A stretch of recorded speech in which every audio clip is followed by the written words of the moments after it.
रमज़ान के महीने का आखिरी अशरा शुरू हो चुका है। इस अशरे में जमतुल विदा होनी है, जिसके पेश नज़र उलमा इकराम ने जमतुल विदा की नमाज के लिए एडवाइजरी जारी की है। Islamic centre of India Lucknow की जानिब से मौलाना खालिद रशीद फरंगी महली ने एडवाइजरी जारी करते हुए कहा कि जमतुल विदा की नमाज घरों पर ही पढ़ें, कोविड के ज़ाब्तों पर अमल करें।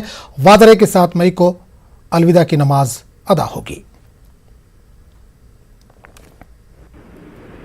इस साल रमज़ान मुबारक का आखिरी जुमा यानी अलविदा की नमाज 7 मई को इंशाअल्लाह अदा की जाएगी। और लेकिन इस मौके पर भी सबको कोविड प्रोटोकॉल का पूरा लिहाज रखना है। और इस सिलसिले में Islamic centre for India Farangi Mahal Lucknow ने एक 10 पॉइंट एडवाइजरी जारी की है, जिसमें मुसलमानों से ये अपील की है कि जो लोग मस्जिद में 5 लोग पहले से नमाज अदा कर रहे हैं, वो अलविदा के मौके पर भी जुमे की नमाज मस्जिद के अंदर ही अदा करें और उसमें भी सोशल डिस्टेंसिंग और मास्क का ख्याल रखा जाए।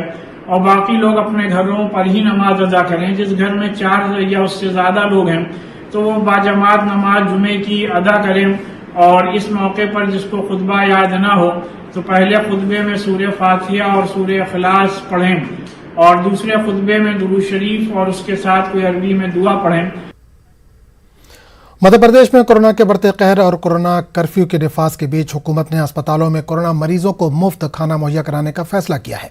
हुकूमत ने अपनी मुहिम का आगाज राजधानी भोपाल से किया है। इब्तदाई तौर पर अभी रियासत के 110 अस्पतालों में कोरोना मरीजों को खाना मुहैया कराने का हुकूमत समाजी तंजीमों से बात करेगी। लेकिन कुछ ऐसे भी अस्पताल हैं जहां मरीजों को खाना मुहैया नहीं कराया जाता है, जिसके सबब कोरोना मरीजों और उनके अहल खाना को मुश्किलात का सामना है।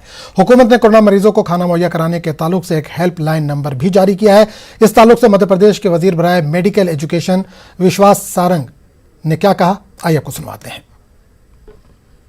आज से हमने भोपाल में एक नई योजना की शुरुआत की है, स्वस्थ आहार सेवा योजना। इसके तहत सरकार जो डॉक्टरों के एडवाइस के हिसाब से भोजन होगा, जिसमें प्रोटीन और बाकी सभी पौष्टिक आहार होगा, वो भोजन होगा। और उसके साथ साथ अब परिजनों को अस्पताल में मरीजों को भी भोजन देने नहीं जाना होगा, जिससे संक्रमण की चैन भी टूटेगी। मुझे बहुत प्रसन्नता है कि इसमें बहुत सारी सामाजिक संस्थाएं हमारे साथ जुड़ रही हैं और आगे भी जुड़ेंगी। आज से हमने इसकी शुरुआत की है। अभी हम 110 अस्पतालों को हमने इस रेंज में लिया है।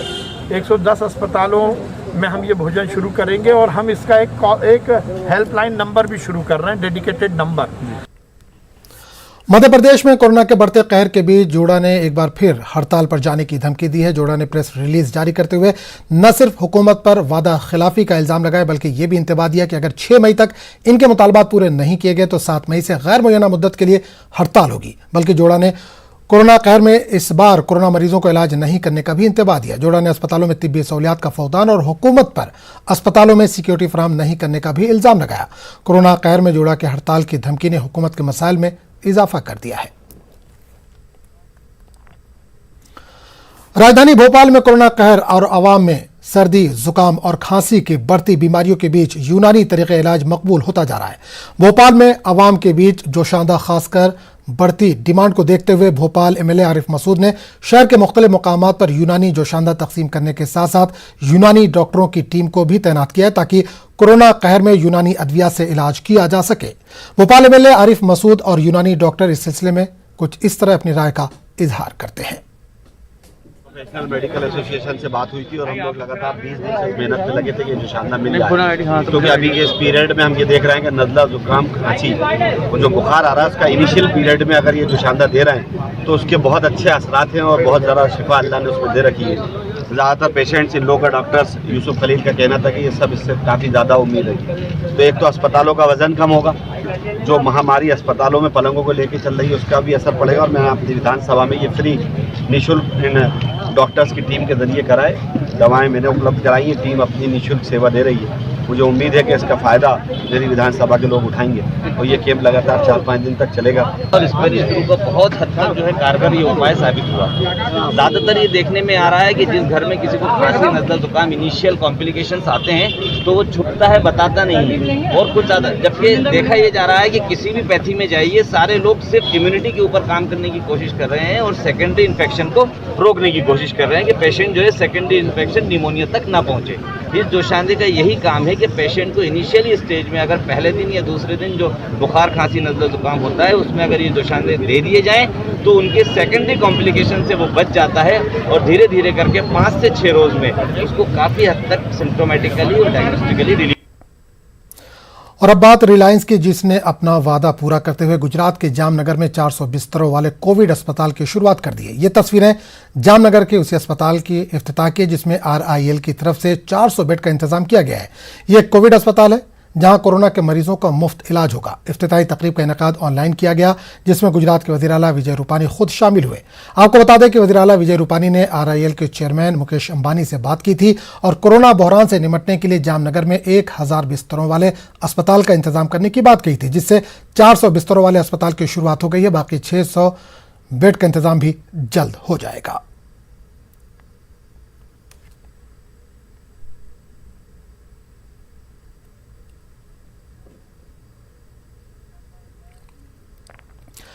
रमजानुल मुबारक पूरी तरह से लॉकडाउन की नजर हो गया। रास्तों पर लोगों की आमदोरफ्त तो जारी है लेकिन कारोबार बंद है और बाजार में सन्नाटा तारी है, जिसकी वजह से छोटे व्यापारी परेशान हैं। औरंगाबाद के रुकने पार्लियामेंट इम्तियाज जलील ने इस सिलसिले में पुलिस कमिश्नर निखिल गुप्ता से मुलाकात की। इस दौरान छोटे व्यापारियों को कारोबार के लिए छूट देने की मांग की गई। MP जलील का कहना है कि अब व्यापारियों को भी छूट मिलनी चाहिए क्योंकि इनके भी रोजी रोटी का सवाल है। बहुत सारे छोटे बड़े जो दुकानदार होते हैं वो कई ऐसे दुकानदार होते हैं जो साल भर का कारोबार जो है वो रमज़ान के 1 महीने के अंदर करते हैं, लेकिन अब तकरीबन 20 से 21 दिन निकल चुके हैं, आखिरी के 8 दिन है, तो थोड़ी बहुत अगर उन्हें रियायत दी जाए पूरे कंडीशंस के साथ, जो भी कंडीशंस लगा रहे हैं, तो ऐसे हालात के अंदर थोड़ा सा उनको भी कुछ राहत मिलेगी क्योंकि उनका भी कोई रोज़ी रोटी का जरिया नहीं है। गवर्नमेंट ने गाइडलाइंस जारी किए हैं, उसके मुताबिक हमने शहर में लॉकडाउन इम्प्लीमेंट किया है। अब तक बहुत बेहतरीन तरीके से लोग इसको सपोर्ट कर रहे हैं। फिर भी नाकाबंदी के दौरान ऐसा ध्यान में आता है कि कुछ लोग बहानेबाजी बनाकर बाहर निकलने की कोशिश करते हैं। तो सभी को फिर से यही अपील है कि इस बार कोरोना का ये जो सेकेंड वेव चल रही है, इसको देखते हुए जब ज़रूरत हो तभी घर से बाहर निकले। तो नाज़रीन, आपको बता दें कि रिलायंस ने अपना वादा पूरा करते हुए गुजरात के जामनगर में 400 बिस्तरों वाले कोविड अस्पताल की शुरुआत कर दी है। ये तस्वीरें जामनगर के उसी अस्पताल के इफ्तिताह की जिसमें RIL की तरफ से 400 बेड का इंतजाम किया गया है। ये एक कोविड अस्पताल है जहां कोरोना के मरीजों का मुफ्त इलाज होगा। इफ्तिताही तकरीब का इनेकाद ऑनलाइन किया गया जिसमें गुजरात के वज़ीर आला विजय रूपानी खुद शामिल हुए। आपको बता दें कि वज़ीर आला विजय रूपानी ने RIL के चेयरमैन मुकेश अंबानी से बात की थी और कोरोना बहरान से निपटने के लिए जामनगर में 1000 बिस्तरों वाले अस्पताल का इंतजाम करने की बात कही थी, जिससे 400 बिस्तरों वाले अस्पताल की शुरुआत तो हो गई है, 600 वाले बेड का इंतजाम भी जल्द हो जाएगा।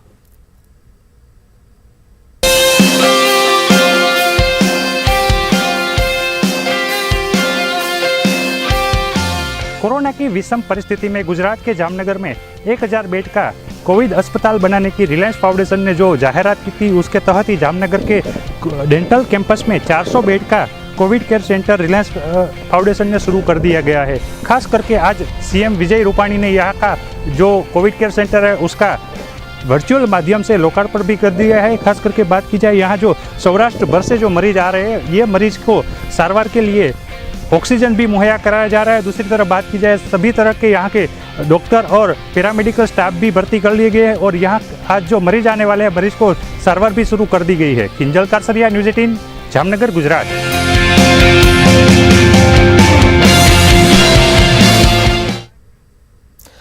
सख्त लॉकडाउन के मुस्बत असरात जाहिर हो रहे हैं। कोविड के एक्टिव केसों में नुमाया कमी आई है। इस बात का एतराफ़ म्यूनसिपल कॉर्पोरेशन के शोबे हेल्थ के इंचार्ज डॉक्टर नीता ने किया। इनका कहना है कि अवामी ताउन और इंतजामिया की चौकसी के सबब औरंगाबाद म्यूनसिपल कॉर्पोरेशन हदूद में कोरोना के पॉजिटिव मरीजों की तादाद सिर्फ 300 तक सिमट गई है, जो अच्छी अलामत है, लेकिन अवाम को अभी एहतियात का दामन हाथ से नहीं छोड़ना चाहिए। हमारी संख्या जो है कम हो रही है, इसमें सभी के एफर्ट्स इसमें है। महानगर पालिका की पूरी एक्टिविटी है, नागरिकों का भी काफ़ी सहकार्य है। अभी साइमल्टेनियसली लॉकडाउन भी है जहाँ से मूवमेंट लोगों की कम है, ट्रांसमिशन कम होने के चांसेस है। हमने मैक्सिमम टेस्टिंग करके जो पॉजिटिव है उनका आइडेंटिफिकेशन किया है। कोरोना के संगीन हालात में हर एक को अपनी जान की पड़ी है। ऐसे में कुछ लोग ऐसे भी हैं जो अपनी जान को जोखिम में डालकर अपने फराइज को अंजाम दे रहे हैं। इनमें से एक हैं डॉक्टर मुसर्रत सिद्दीकी भी, जो फिलहाल नांदेड़ के सरकारी अस्पताल में मैनेजर के हैसियत से खिदमत अंजाम दे रही हैं। कोरोना की वजह से इनके वालिद और 3 चाचाओं के इंतकाल के बावजूद वो आज हिम्मत के साथ अपने फ़राइज़ अंजाम दे रही हैं। डॉक्टर मुसर्रत सिद्दीकी का सारा दिन सरकारी अस्पताल के मरीजों के इलाज में सर्फ होता है। मैनेजर की हैसियत से भले ही इनकी तकर्री की गई है, लेकिन मौजूदा संगीनी हालात में इन्हें मैनेजर के ओहदे के साथ साथ एक ड्यूटी डॉक्टर की हैसियत से भी काम करते हुए दोहरी जिम्मेदारी अदा करनी पड़ रही है। लेकिन मौजूदा संगीन सूरत-ए-हाल में इन्होंने इस पर खुद को राजी कर लिया है। जब मेरा पर्सनल एक्सपीरियंस है ये, हमारे घर में जब कोविड की फर्स्ट फेज़ आई थी तो हमारे घर में हमारे वालदा, मैं, हमारे भाभी और हमारे वालिद साहब, हम सारे लोग पॉजिटिव थे। और वालिद साहब की जो डेथ हुई वो पॉजिटिव, कोविड पॉजिटिव के बाद ही हुई और उनका ट्रीटमेंट में हमारे हॉस्पिटल में ही था, DCH में ही था। और अब्बा की काफ़ी ख्वाहिश थी कि मैं ये जॉब आगे कंटिन्यू करना, लोगों की खिदमत करना, हॉस्पिटल ज्वाइन करना। और अब्बा ने काफ़ी मुझे इंस्पायर करे ये चीज़ के लिए कि लोग आज बहुत ज़्यादा परेशान हैं, बेटा कौम की खिदमत करो, यही मौका है कौम की खिदमत करने का। तो ये और वो फर्स्ट फेज़ में जो इतने बुरे हालात में भी जो हमारे घर से मुझे सपोर्ट मिला, मेरा ऑफिशियल टीम से जो मुझे सपोर्ट मिला, उसके लिए मैं तहे दिल से सबके बहुत शुक्रगुजार हूँ। अल्लाह ताला की बहुत ज़्यादा शुक्रगुजार हूँ। अल्लाह ताला ने मुझे इस चीज़ के लिए कबूल किया कि उम्मत की खिदमत के लिए और लोगों की मदद करने के लिए, तो ये सारी चीज़ों के लिए मैं अल्लाह ताला का बहुत ज़्यादा शुक्रगुजार हूँ।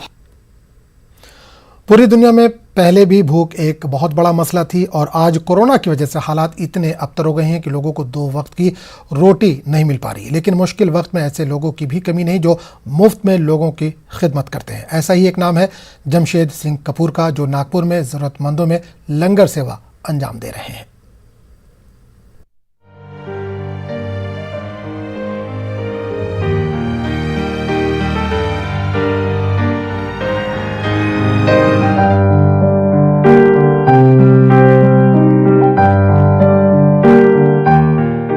कोरोना के बहरान के दरमियान जमशेद सिंह कपूर नामी 41 साला ये शख्स नागपुर शहर की सड़कों पर जरूरतमंदों को खाना खिला रहा है।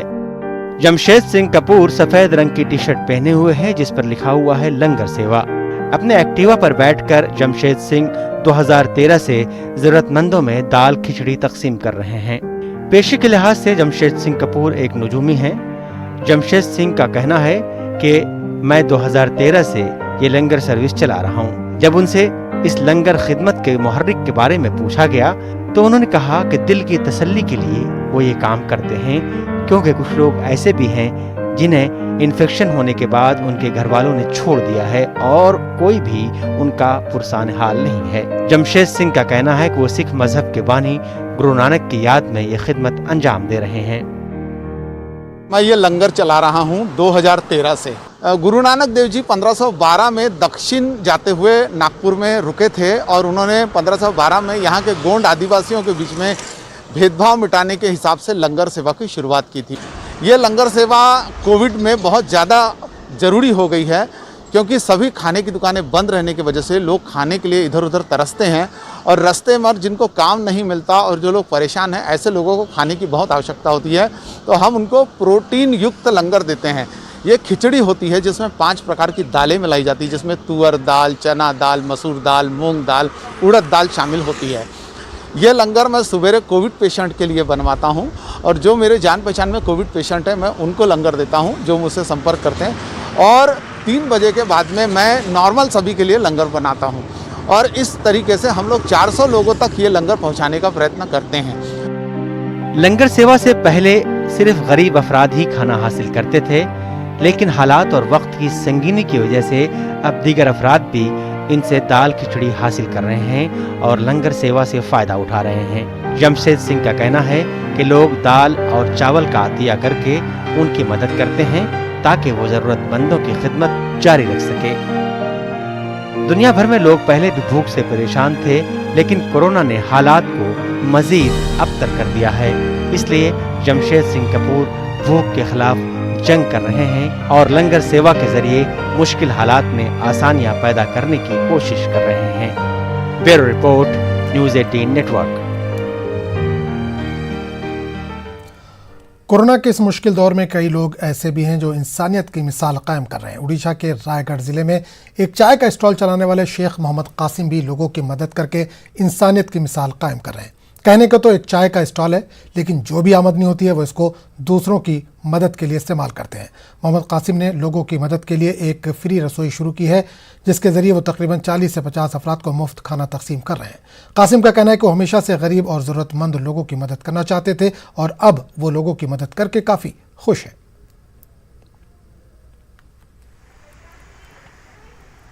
बोल के गरीबों को दे रहे हैं, खुशी लगता है। गरीबों को खाना खिलाने से सवाब मिलेगा बोल के जुमेरात के दिन दे रहे हैं। 10-20 आदमी आ रहे हैं गरीब लोग। कर्नाटक के रायचूर के मारूफ समाजी जहदकार और जनसंग्राम परिषद के लीडर ख्वाजा असलम अहमद ने गुज़िश्ता चंद दिनों में कोरोना लहर के दौरान तिब्बी आलात और दीगर अशिया की कीमतों में बेतहाशा इजाफे पर तशवीश का इजहार किया है। ख्वाजा असलम अहमद ने बताया कि एक तरफ आवाम लॉकडाउन से परेशान है, दूसरी तरफ तिब्बी साजो सामान की कीमतों में इजाफे से लोगों की परेशानियां नाकाबिले बयान हैं। यहाँ तक के सैनिटाइजर, मास्क, हर एक चीज़ के ब्लैकमेलिंग हो रही है। जैसे आप देखते हैं शहरों में जो पल्स ऑक्सीमीटर है या इंफ्रारेड थर्मोमीटर है या ऐसे ही मेडिकल जो इक्विपमेंट्स है वो 4-5 गुना ज़्यादा रेट में बिक रहे हैं, क्योंकि मार्केट में एकदम सडन डिमांड होने से सप्लाई उतना शायद नहीं होगा और होर्डिंग भी चल रही है, इसमें ब्लैक मार्केटिंग हो रही है। तो सारा सिस्टम कोलैप्स है। कोई चीज़ सही तरह से नहीं है, कोई चीज़ सही तरीके से देखी नहीं जा रही है। ये सब एक लापरवाही की वजह से हुआ है।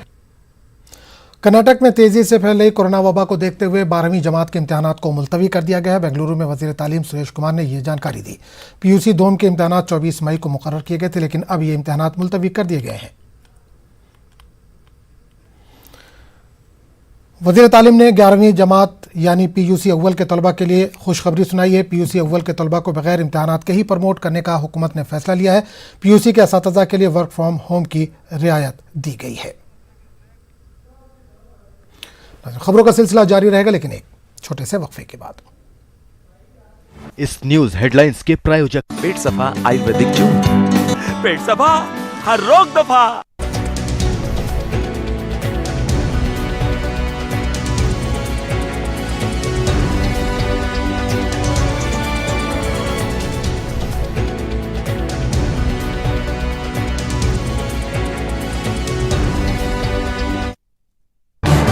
इस न्यूज हेडलाइंस के प्रायोजक पेट सफा आयुर्वेदिक जून। पेट सफा हर रोग दफा। साथ रहो लेकिन चिपको मत, वरना आउटडोर हुआ बेकार। टीवी ही दे रहा है विज्ञापन को तेज रफ्तार। करोड़ों दर्शकों तक न्यूज 18 पहुंचाएगा आपका एड। न्यूज 18 की टीम दमदार बनाएगी आपका एड शानदार। जल्दी कीजिए, कहीं छूट न जाए ये सुनहरा मौका। हमें मेल करके उठा लीजिए बड़ा फायदा। ये स्पेशल ऑफर है अगले 15 दिनों तक। साथ ही मिलेगा हमारी वेबसाइट पर प्रमोशन। आज ही मेल करें adsales@nw18.com पर। न्यूज 18 इंडिया आपका पसंदीदा नेशनल न्यूज चैनल उपलब्ध है टाटा स्काई के चैनल नंबर 519 और एयरटेल के चैनल नंबर 318 पर। कोरोना की हर खबर देखते रहिए न्यूज 18 इंडिया पर। भैया राम राम, नमस्कार। ना जाना कुछ बता रहे हैं, कुछ चेता रहे हैं। आपने लॉकडाउन के दौरान देखा कि हम क्या कर रहे हैं। कोरोना काल में लोग एक दूसरे को समझा रहे हैं। बड़े बड़े लोग वीडियो बना रहे हैं। आप गाना जानते हैं तो गाइए या फिर अपना हुनर दिखाइए। वीडियो बनाइए और हम तक पहुंचाइए और घर बैठे बनिए स्टार। सफा हर रोग दफा।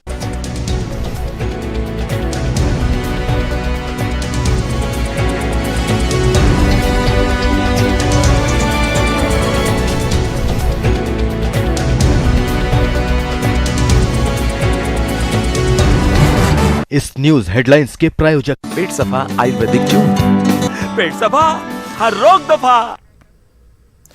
मुंब्रा में 28 अप्रैल को प्राइम नामी अस्पताल में आतिशज़दगी के बाद 4 मरीजों की यहां से शिफ्टिंग के दौरान मौत हो गई थी। इनके वर्षा को मुकामी कॉरपोरेटर रोहतानी म्यूनसिपल कॉरपोरेशन के अपोजिशन लीडर अशरफ पठान की जैसे मुसलसल से एक हफ्ते के अंदर ही म्यूनसिपल की जानिब से 5-5 लाख रुपए बतौर इमदादी रकम मिली है। वादे के सिलसिले में रियासती सरकार ने भी महलूकीन के वर्षा को 5 लाख रुपए व जख्मियों को 1 लाख रुपए देने का ऐलान किया था। हमारे घर में कमाने वाला कोई नहीं है, मेरे शौहर ही कमाते थे।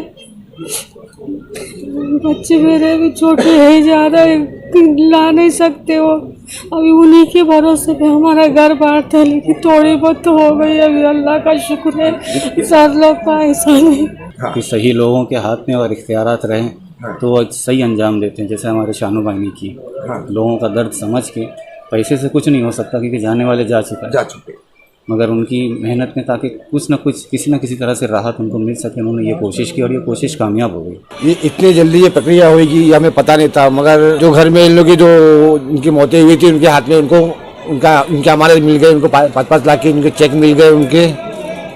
उससे ज़्यादा उनको और क्या चाहिए, उससे तो कुछ होगा नहीं। अब यही बता पाएंगे कि इनसे ये सेटिस्फाई है या नहीं है, मगर हम उनके शानू भाई का, हमारी व्हाट्सएप का उनका शुक्रिया अदा करते हैं। देखिए, सबसे पहली बात तो जिस दिन ये हादसा हुआ उसी दिन से बहुत से लोग आ रहे जा रहे थे, और मैंने पहले ही ये कहा था कि अगर परिवारों के लिए कुछ, अगर हमें इंसाफ की बात करना है तो उनके लिए मुआवजा दिलाया जाए, उनके घर से किसी को महापालिका में काम पे रखा जाए, या राज्य सरकार रखे या केंद्र सरकार रखे। ये मेरी मंशा थी कि उन्हें ये मुआवजा रमज़ान तक मिल जाए। अल्लाह का बहुत बड़ा एहसान है कि अल्लाह ने मुझ पर इस पद पर रहते हुए इतनी जल्दी थाने महानगर द्वारा इनको ये मुआवजा मिला। कोरोना वबा के दौरान बाहमी इमदाद इंसार का जज्बा मुस्तहकम हुआ है। मुल्क इस वबा से मुत्तहिद होकर मुकाबला कर रहा है। टीकाकारी के ऐलान के बाद हम बेहतर ताउन करें जिससे हम कोरोना को मात देने की जानिब कदम बढ़ा सकें। नेटवर्क 18 इस मुहिम में हर कदम पर आपके साथ रहेगा। जब तक सभी महफूज नहीं तब तक कोई महफूज नहीं होगा। इसी सोच की बुनियाद पर हमारी मुहिम संजीवनी का मकसद ये यकीनी बनाना है कि वैक्सीन पाना सभी हिंदुस्तानियों का हक है।